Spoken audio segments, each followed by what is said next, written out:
Mwiriwe neza nshuti zanjye, nongeye kubasuhuza. Amahoro y'Imana abane namwe. Uyu munsi rero none ngiye kubagezaho urutonde rw'amazina 10 meza cyane wakwita umukobwa. N'amazina atatu ariko harimo abiri atangizwa n'inyuguti ya A cyangwa se leta A. Ni amazina meza rero agezweho yo kwita abakobwa muri iki gihe. Iyi ni Arisho AI TV show.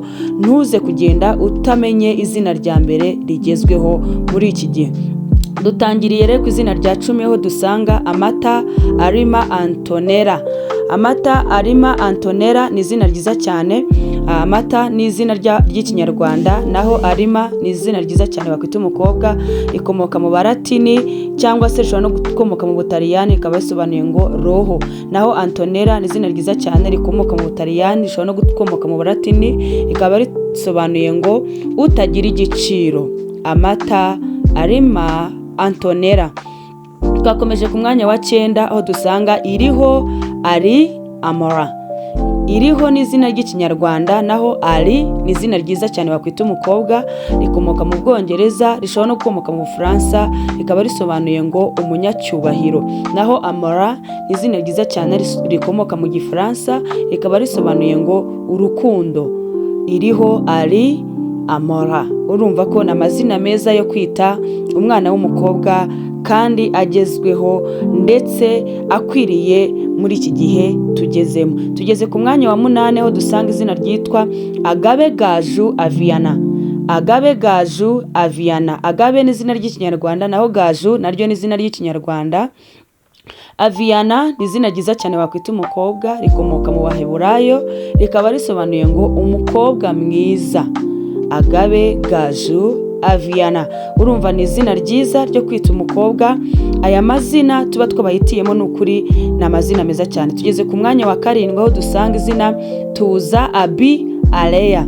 Tuza ni izina ry'ikinyarwanda, naho Abi ni izina ryiza cyane, ni izina ry'abakobwa, rikomoka mu Baheburayo, rikaba risobanuye ngo umunezero wa papa.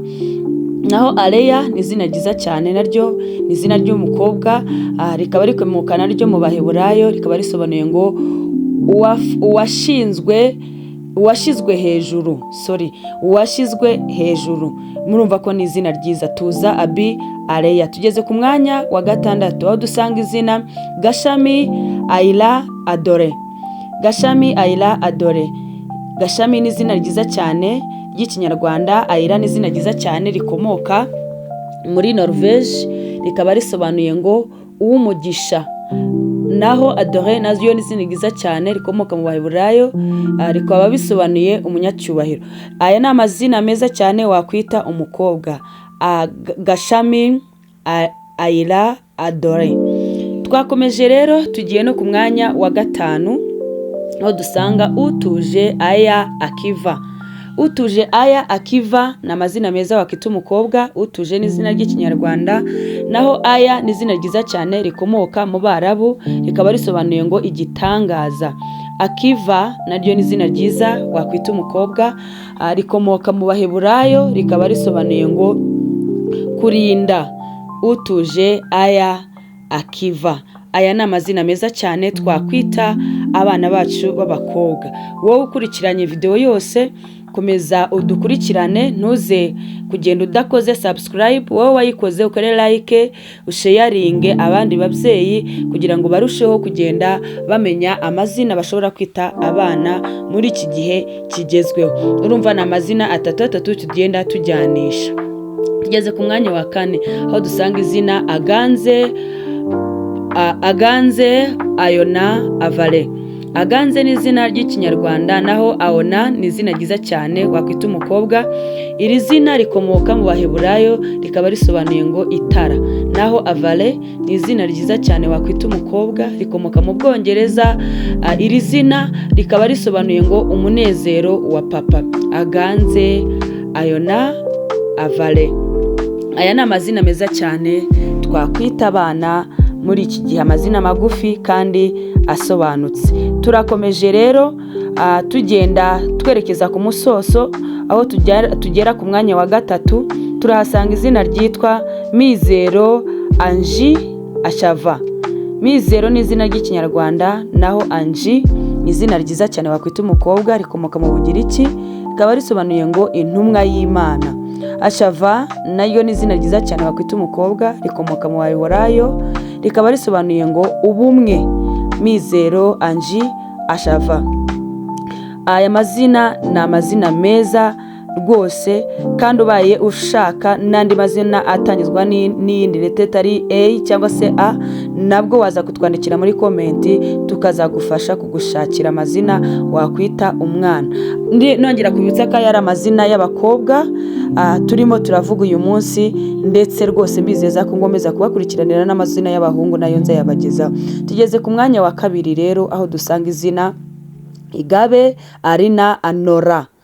Igabe Arina Anora. Igabe ni izina ry'ikinyarwanda, Arina ni izina rikomoka muri Norvège, iri zina rikaba risobanuye ngo gukomera. Naho Anora ni izina ryiza cyane rikomoka mu Baratini, iri rikaba risobanuye ngo uw'icyubahiro. Murumva ko ni amazina meza cyane dukwiriye kwita abana bacu muri iki gihe kigezweho. Amazina magufi yoroshye gufata, ndetse rwose no kuba wayavuga biroroshye cyane.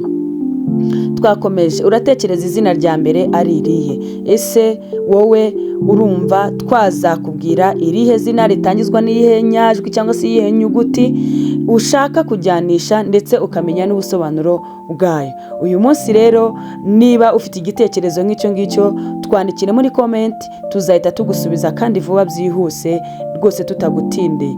Twakomeje ku mwanya wa mbere, aho dusanga izina ryitwa Amata Arivi Avia. Izina Amata ni izina ry'ikinyarwanda, naho Arivi ni izina ryiza cyane wakwita umukobwa, rifite inkomoko mu Bwongereza, rishobora no gukomoka muri Scotland, aho rifite ubusobanuro buvuga ngo inshuti y'icyubahiro. Naho Avia ni izina ryiza cyane rikomoka mu Baheburayo, rishobora no gukomoka mu Baratini, rikaba risobanuye ngo data ni yawe. Data ni yawe. Murabyumva rero ko ari amazina meza, Amata, Arivi, Avia. Ni amazina meza cyane wakwita umwana w'umukobwa, maze akagendana n'igihe kigezweho, bikarushaho kumunezeza kumva yitwa amazina meza. Murakoze cyane rero. Iyi ni Arinsho AI TV show. Mu by'ukuri ndabashishikariza gukurikirana channel yanjye kugira ngo mugende mumenya byinshi byerekeranye n'abana. Ikindi kandi ntiwibagirwe gukora subscribe utarayikoze, ntiwibagirwe gukora ku kazogera kugira ngo ujye ukomeza ube mu ba mbere babona video zacu.